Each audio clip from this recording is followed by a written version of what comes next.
14-68 last year, people. They lost 28 games in a row at one streak.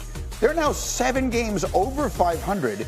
That increase in win percentage from last year, if it holds up, would be the 6th biggest increase from one season to the next in NBA history. And all 5 of the previous ones added a future Hall of Famer in the previous offseason. The Pistons did no such thing. They're just playing great. So that was the story of the night. The story of the year is that guy. Since making his Lakers debut on February 10th, Luka Doncic has averaged nearly a triple-double, 19 points, 9 boards, 7 assists, coming off an actual triple-double Tuesday night, the first he had in a Laker uniform. Since his Lakers debut on February 10th, the Lakers rank 4th in defensive efficiency. All we talked about was how their defense was going to fall apart. So far, it hasn't. In fact, they were 18th in the league in that regard before the trade. Small sample size, I get it. The hot run predates them acquiring Doncic, in fact. LA 13-3 going back to January 21st. Best record in the NBA in that time. Lakers are right now 5th in the West, but they're only 2 games out of 2nd in the West. So let's dive in a little bit here. Alan Hahn makes his way over from the Garden where he was working late last night. And we got Rudy Gay. So I've not had a chance to talk to you about this. Yes. LeBron plus Luka equals what? What is this Laker team capable of doing this year? I don't know. I don't think anybody really knows. We all kind of understand that this was kind of a future play. LeBron's getting older, but they're playing with house money right now. Luka's been playing great. They've been meshing right now, but we haven't really seen them have the kind of adversity that it takes to make a good team. So we'll see. I really can't give you an answer of what they are or what they can be, but I know this was a future play, and they're just playing great right now. I think it was painted as a future play, Alan, and all of a sudden the future seems to have shown up pretty quickly. It's because, to me, again, Rudy, what I've seen so far from watching this team is how fast 2 stars seem to mesh together, because that doesn't always happen. No, it doesn't. A lot of times you'll always hear about how we're going to need some time together, we got to figure it out. 2 high-usage players who are used to having the ball in their hands, you necessarily will not have what they have right now. And why do you have it? Because LeBron, I think, recognizes what he has in Luka Doncic. He calls himself the wide receiver. Luka's the quarterback. Once they've established that, to me, the telepathy that's going on the court with these 2 is special. Yeah. And the more minutes and more time they get together, you can only imagine it's just going to get better. Yes. And that's scary for opposing defense. Rudy, here's what stood out to me the most. In the game the other night against Dallas, LeBron James had 16 points in the 4th quarter. It's his highest scoring 4th quarter of the season at the age of 40. Why is that? It's because he's not being counted on to carry the team on every offensive possession. I think it could. Look, LeBron has already found the fountain of youth, but maybe Luka helps him spend a little more time there as time goes on. I mean, when you have the most points in history and you have a dynamic score on the team, it makes things a lot easier, you know. So, it's just it says a lot about, LeBron's his basketball IQ. He just finds a way to be effective everywhere he goes, no matter what it is, who he's playing with. That's one end of the floor. Your concern is the other end of the floor. Yes. Why?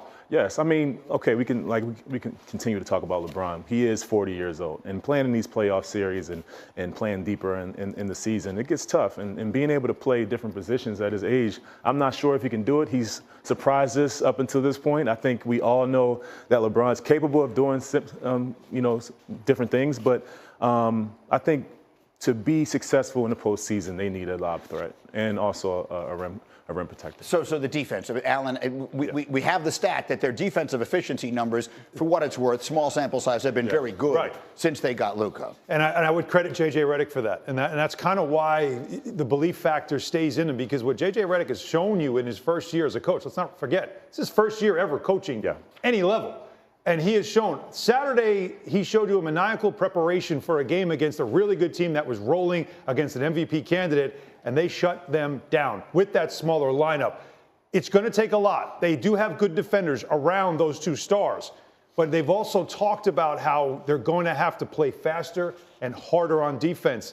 That effort is good once in a while, and in the playoffs, you'll get it. But they have the 4th hardest schedule left this season. And they've got a killer march against some of the best teams in the West. And so, as Rudy said, it's going to get tested, and we're going to really see what they're about. We'll see where they wind up in the standings. So I'll finish it with this, part of it with this.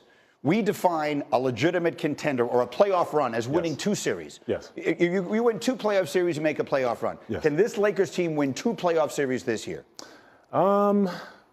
I'm not quite sure about that. I'm not sold on that. I mean, JJ's been like coaching great, and he also has the best assistant coach in the league in LeBron James. So I think they have a chance.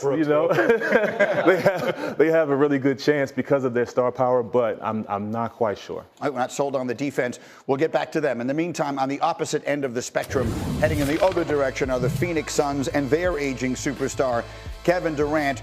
He remains in Phoenix after thwarting a potential return to Golden State before the trade deadline a few weeks ago. We've been waiting to hear KD open up on this thing, and he did on Draymond Green's show, offering these insights. Listen to this. I want my career to end on my terms. That's the only thing. Bingo. That's the only thing I'm worried about. I get why y'all want to trade me, and y'all looking at it just from simple fact that's just business, but from me looking at it, I'm just like, it just don't make sense for either side right now to go through that.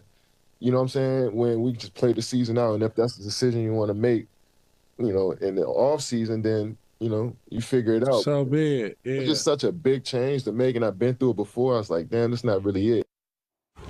So that was a really interesting insight, and obviously talking directly to Draymond, who's there in Golden State, and we all know whatever their history is together. What did you hear from Kevin Durant there, Rudy?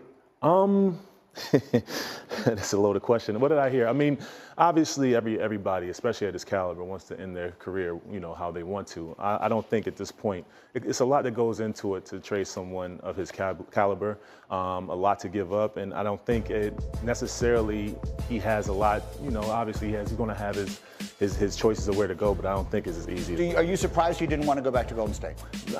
Well, no. I mean, it seemed like a bad breakup, for them, to end what they had. They were one of the most dynamic teams I've ever played against and been around. So to end that, it had to be a bad breakup. I'm not quite sure what it was, but I guess it was bad enough not to go back. So let's just live in the Warriors world for a minute here. Alan, I'll start with you. Are the Warriors better off? You were the one who coined the phrase the Butler bump. Yeah. Are they better off having gotten Jimmy Butler than they would have been having gotten Kevin Durant? I'll say short term they are, because I think if Kevin Durant goes there, you get a bump also because he kind of already knows how he fits there. Right now there's no Klay Thompson, but they still have similar players, and he has Steph Curry. So I think there's a familiarity that would have worked right away. See, I agree with him, though, that it would have cost a lot. It was easier to get Jimmy Butler because Miami wanted to move off of him. But I don't think Kevin Durant lives in the world of regret. I think he saw the situation and realized the story that would be. We all are going to regret the fact that we didn't get to see that team, hey, like Rudy said, stay together because they were dynamic. Yes. And how many more championships would they have won? But also that we didn't get to see them reunite and see what it could be. Yeah. But there will be options for KD. So this Warriors team, with Jimmy Butler, as good as they've looked since he got there, same question. Can they win 2 playoff series? Could we see Golden State and Steph Curry back in the conference final? I think possibly, but they kind of run the same questions we have for the Lakers. They have dominant players, but they don't have size. And they have very smart basketball players as well. So, I mean, that's one of those teams that they could be dangerous. I really can't put my finger on what they can do. I think the ceiling for both teams is probably Western Conference Finals, but, they have to get there. If they get there, then we're really getting someplace. In the meantime, I asked everyone, where would you like to see Kevin Durant go? Where do you think he should go? Finish his career on his terms. Obviously, he'll make this choice, but what the heck? It's our show. We can make this choice for him as well. Alan, where should he go? Well, I'll tell you what, the first thing I would do, and we'll see how the playoffs play out. If the Oklahoma City Thunder don't reach